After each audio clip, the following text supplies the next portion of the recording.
Hello friends, welcome to the new episode of my channel. আমি অরিত্র। এখন এই ভিডিওর মধ্যে আমরা কিছু লেটেস্ট আপডেটস নিয়ে কথা বলবো, কয়েকটা ট্রেলারের রিয়াকশনও দেবো। তো লেটস স্টার্ট। সব থেকে প্রথমে আমরা কথা বলবো হচ্ছে ওয়াইআরএফ এর আপকামিং ছবি অ্যালফাকে কেন্দ্র করে। তো আলিয়া ভাট এই ছবির মধ্যে লিড চরিত্র প্লে করছেন, শার্ভারি বাগও রয়েছে। তো এই ছবিটাকে ডাইরেক্টলি ওটিটিতে রিলিজ করার জন্য নেটফ্লিক্স কিন্তু অফার দিয়েছে 215 কোটি টাকার। তবে জাস্ট কিন্তু এই অফারটাকে রিজেক্ট করে দিয়েছে, ডিক্লাইন করে দিয়েছে। তারা কিন্তু ছবিটাকে হলেই নিয়ে আসবে, তারা কিন্তু ডাইরেক্টলি এটাকে ওটিটিতে ডাম্প করবে না, এরকমই একটা আপডেট উঠে আসছে।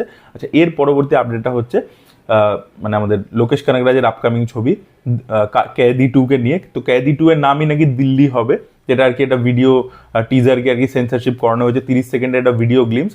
এবং লোকেশ কানাগরাজের জন্মদিন আসছে মার্চ মাসের 14 তারিখে, সেদিনকে কিন্তু এই ভিডিও গ্লিমসটাকে রিলিজ করা হবে, এরকমই একটা পরিকল্পনা রয়েছে মেকারদের, মানে ড্রিম ওয়ারিয়ার পিকচার্সে। তো দেখা যাক এটা কোনো আলাদা করে তারা শ্যুট করেছে কিনা, নাকি কি ব্যাপার হয়, সেটাই দেখার মতো বিষয় হবে। তো লোকেশ তো বলেছে যে A23 পরবর্তী ছবিটাই তার कैदी 2 হবে, সেটা হয় কিনা সেটাই দেখার মতো বিষয় হবে। নাকি পুরো আমাদেরকে শক করে আমরা দেখতে পেলাম যে ড্রিম ওয়ারিয়ার্স এই মুহূর্তে একটা অন্যই ছবি দিল্লির নাম দিয়ে করে দিল, সেটা লোকেশ হয়তো ডিরেক্ট করছে না, দেখা যাক কি হয় সেটা। তো এরকমই একটা মানে এখন অব্দি আপডেট উঠে আসছে যে লোকেশের জন্মদিনের দিনকে এই দিল্লির ভিডিও গ্লিমসটা আসতে চলেছে, এবং এটাই कैदी 2 হবে আর কি। ভিডিও পরবর্তী দুটো আপডেট হচ্ছে টক্সিক ছবিকে কেন্দ্র করে। তো টবিনো থমাস কিন্তু এখানে মেন অ্যান্টাগনিস্ট হতে চলেছেন এই ছবির মধ্যে। ইয়াশ ভার্সেস ইয়াশ তো ডেফিনেটলি দেখতে পাবো, বাট একটা পয়েন্টের পরবর্তীতে বাবা ছেলে একদিকে হয়ে যাবে এবং ভিলেনের সাথে লড়বে আর কি। তো সেই শোনা যাচ্ছে মেন অ্যান্টাগনিস্টটা টবিনো থমাস হবে। তো টবিনো থমাস কিন্তু প্যান ইন্ডিয়া ফিল্মসগুলো টক্সিক বলুন বা এনটিআর প্রশান্ত নীলের যে ছবিটা, সেগুলো তো মেন ভিলেন প্লে করছে। আর এছাড়া অক্ষয় ওবেরয় এই ছবির মধ্যে রয়েছে। তো সে একটা তার ক্যারেক্টার পোস্টার কিন্তু রিলিজ করেছে টক্সিকের মেকার্সরা, এবং সেটাও বেশ ইমপ্রেসিভ লাগছে আর কি। ওই এরা লুক লাগছে, কোট প্যান্ট পরে রয়েছে। তো দেখা যাক সামনের দিনে আরও ক্যারেক্টার পোস্টার আর কি আসবে, বিকজ টক্সিক থেকে রোজই কিছু না কিছু রিলিজ হচ্ছে আর কি ক্যারেক্টার পোস্টার। আজকে নানির জন্মদিন, তো সেই জন্য নানিকে হ্যাপি বার্থডে। এবং আজকে সকাল 11টা 11 কিন্তু নানি এবং সুজিতের যে আপকামিং ছবিটা, যেটা অনেকবার আমরা বিভিন্ন নাম শুনতে পেয়েছি, গানস অ্যান্ড রোজেস শুনতে পেয়েছি, ব্লাডি রোমিও শুনতে পেয়েছি। তো সেটা যে অ্যাকচুয়ালি কি নাম হবে অফিসিয়াল টাইটেল, সেটা কিন্তু সকাল 11টার সময় অ্যানাউন্স হয়ে যাবে আর কি, তার জন্মদিন উপলক্ষে। এবং এছাড়া আয়া শের বলে যে গানটা প্যারাডাইসের আপকামিং গান, সেটা প্রোমো তারা অলরেডি রিলিজ করে দিয়েছে। সেই গানটাও আজকে মুক্তি পেতে চলেছে, অনিরুদ্ধ কম্পোজ করেছে। এবং প্রোমো থেকে দেখা যাচ্ছে খুব গ্র্যান্ড লেভেলে শ্যুট করেছে জিনিসটা, এবং দারুণ লাগছে আর কি। তো দেখা যাক, পুরো গানটা এলে বেটার বলতে পারবো।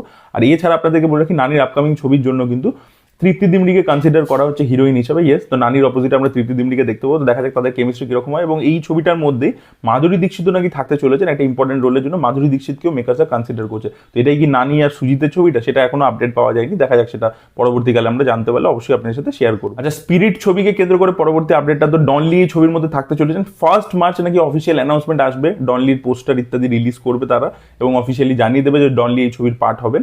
এটা এরকমই একটা আপডেট উঠে আসছে। পরবর্তী আপডেট হচ্ছে এলসিইউ কে কেন্দ্র করে। তো বেন্স বলে যে ছবিটা হচ্ছে, সেখানে আমরা জানি যে রাঘব লরেন্স হিরো চরিত্র প্লে করছে, এবং নিভিন পলি কোথাও অ্যান্টাগনিস্ট প্লে করছিল। এবার শোনা যাচ্ছে রবি মোহন এই ছবির সাথে যুক্ত হয়েছেন, জ্যাম রবি, এখন নাম নিয়েছেন রবি মোহন। তো রবি মোহন এই ছবির পার্ট হয়েছেন, তিনিও এই ছবির মধ্যে অ্যান্টাগনিস্ট হিসেবে থাকতে চলেছেন নিভিন পলির পাশাপাশি।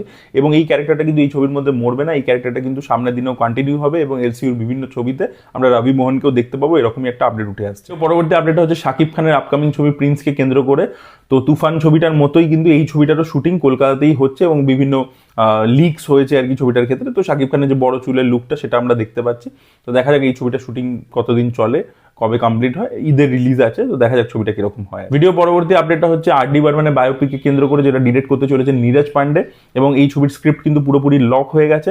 অন্যদিকে নীরজ পান্ডে কিন্তু এখনো ফ্লোরে যাবে না, আগে এই ছবির পুরো যে অ্যালবামটা সেটা কম্পোজ করা হবে, পুরো ব্যাকগ্রাউন্ড মিউজিক সেগুলো পুরো কম্পোজ হয়ে যাবে। তার পরবর্তীতেই কিন্তু নীরজ পান্ডে ছবিটাকে নিয়ে ফ্লোরে যাবে। তো দেখা যাক আর.ডি. বর্মনের চরিত্রটা কে করে, সেটাই দেখার মতো বিষয় হবে। Really looking forward. Neeraj Pandey অনেকদিন পরে, তার লাস্ট যে হল রিলিজ ছিল, থিয়েটারিক্যাল রিলিজ, সেটা তো চলেনি একেবারে, অরমেখা দামথা। তো দেখা যাক এই ছবিটার মাধ্যমে বক্স অফিসে কোথাও কামব্যাক করতে পারেন কিনা। ওটিটি প্ল্যাটফর্মে নীরজ পান্ডে একের পর এক হিট শো দিচ্ছেন, বাট দেখা যাক সিনেমা হলে তিনি কামব্যাক করতে পারেন কিনা। আচ্ছা, এবার আমরা কথা বলবো হচ্ছে সুবেদার বলে যে আপকামিং ছবিটা আসছে, এটা প্রাইম ভিডিওতে রিলিজ করবে। অনিল কাপুর রয়েছে, অনিল কাপুর ছবিটাকে প্রডিউসও করেছেন। তো সেই ছবিটার ট্রেলার কিন্তু কালকে রিলিজ করে গেছে। তো এই ছবির মধ্যেও কিন্তু আমরা অ্যান্টাগনিস্ট হিসেবে মোনা সিংকে দেখতে পেতে চলেছি। তো মোনা সিং কিন্তু একের পর এক ছবি করছে এবং বিভিন্ন টাইপের রোলস করছে। অ্যাজ অ্যান অ্যাক্টর সে খুবই আন্ডাররেটেড ছিল, এখন সে পরপর ব্যাক টু ব্যাক ভালো কাজ পাচ্ছে, নোটিসেবল কাজ, সেটা খুব ভালো। তো আমরা দেখতে পাচ্ছি একটা জায়গা রয়েছে যেখানে এই মোনা সিংয়ের আর কি পুরো রাজ চলে আর কি, সে আর কি আন্ডারওয়ার্ল্ড কুইন। তো এবার মানে প্রথম ডায়লগটা দিয়ে ও শুরু হচ্ছে যে একবার দার খতম তো সব খতম, তো ওই জায়গাটা দিয়ে শুরু হচ্ছে। তো তারপরে তার একটা ভাই রয়েছে। তো এবার ওই ভাইটা মানে একদম, যেহেতু দিদি এত পাওয়ারফুল একজন মাফিয়া, তো সেই জন্য সে যা ইচ্ছে তাই করে থাকে। এইবার অনিল কাপুরের ক্যারেক্টারটা এখানে পৌঁছেছে, অনিল কাপুরের মেয়ে হচ্ছে রাধিকা মাদান। এবার অনিল কাপুর পৌঁছাচ্ছে, যে একজন এক্স আর্মি অফিসার সুবেদার ছিল সে। এবার তাকে সৌরভ শুক্লা নিয়ে এসছে, তাকে বডিগার্ডের কাজ করতে হবে আর কি। এবার তাকে লোকে টিজ করছে যে ভাই তোমার শরীরে নিজের পার্টস তুমি বডি মানে গার্ড করতে পারবে তো, এইসব নিয়ে খিল্লি হচ্ছে। এবার একটা পয়েন্টের পরবর্তীতে এই মোনা সিং এর ভাইকে অনিল কাপুর পেটাচ্ছে, ঠিক আছে, এবং সেইখান থেকে এই ফৌজির সাথে ঝামেলা শুরু হয়ে যাচ্ছে এই গ্যাংটা। এবার সেটা নিয়ে বাকি ছবিটা, এবং রাধিকা মাদান কিভাবে এসে পড়ছে, ওর ওপর হয়তো অ্যাটাক করছে, কি করছে, এবং সেখান থেকে হবে আর কি। তো আমার কিন্তু ভালো লেগেছে ট্রেলারটা, ঠিক আছে, অনিল কাপুরকে যেভাবে প্রেজেন্টেশন দিয়েছে পুরো মাসিভাবে, ঠিক আছে, তো সেটা খুব ভালো লেগেছে। অ্যাকশন সিকোয়েন্সেসগুলো ভালো, সেখানে ক্যামেরা ওয়ার্কটা স্পেশালি যদি দেখেন, ঠিক আছে, মানে ধরুন কাউকে ধরে ঘুষি মারছে, তো মানে ঘুষিটা মারছে হচ্ছে ক্যামেরার উপরেই আর কি, তো ক্যামেরাটা ওইভাবে শেক করছে আর কি। তো তার পরবর্তীতে ধরুন গাড়ি চালাচ্ছে অনিল কাপুর, পিছন থেকে এসে ধাক্কা দিয়েছে, তো গাড়িটা এই যে পুরো এই যে উঠছে, টপেল করতে যাচ্ছে, তো সেই সময় ক্যামেরাটা একদম মাউন্ট করা আছে, তো ক্যামেরাটাও এরকম উঠে যাচ্ছে। তো ওই যে মোমেন্টসগুলো ওগুলো দারুণ ক্যাপচার করেছে আর কি। তো ক্যামেরা ওয়ার্ক খুব ভালো আর কি, এবং অ্যাকশন যা বিটসগুলো আছে দেখতে ভালো লাগছে, দেখতে স্টাইলাইজ লাগছে। অনিল কাপুরকে হেভি লেগেছে, তার প্রেজেন্স ইত্যাদি ব্যাপক লাগছে। আর ওভারঅল যে বিজিএম ইত্যাদি শুনতে পাই সেটাও খুব ভালো, একটা মানে রকিং মিউজিক ইত্যাদি দেওয়া হয়েছে। প্লাস একটা মানে যে জায়গাটাকে দেখাচ্ছে নর্থ ইন্ডিয়ার জায়গাটা, সেটা পুরো ওয়েস্টার্ন একটা ল্যান্ডের মধ্যে ট্রিট করেছে, লুক অ্যান্ড ফিলটা ওরকমই দিয়েছে, দেখবেন র রাস্টিক একটা লুক অ্যান্ড ফিল দিয়েছে, যেন ওয়েস্টার্ন ফিল্মসে হতো না সেরকম একটা লুক অ্যান্ড ফিল দিয়েছে। প্লাস মোনা সিং খুব ভালো একজন অভিনেতা। মোনা সিং ভার্সেস অনিল কাপুর এই টাসেলটা মানে কিরকম হয়, তাদের কিছু সিনস থাকে কিনা মানে একদম ফেস অফ সিন ডায়লগ বাজি, সেটা দেখার জন্য মুখিয়ে থাকবো। তো অ্যাক্টার্স খুব ভালো ভালো রয়েছে, রিল লুকিং ফরওয়ার্ড টু সুবেদার। আমার ট্রেলারটা পার্সোনালি খুবই ভালো লেগেছে। আপনাদের কি মতামত অবশ্যই কমেন্টে লিখে জানাবেন। Thank you so much, bye by.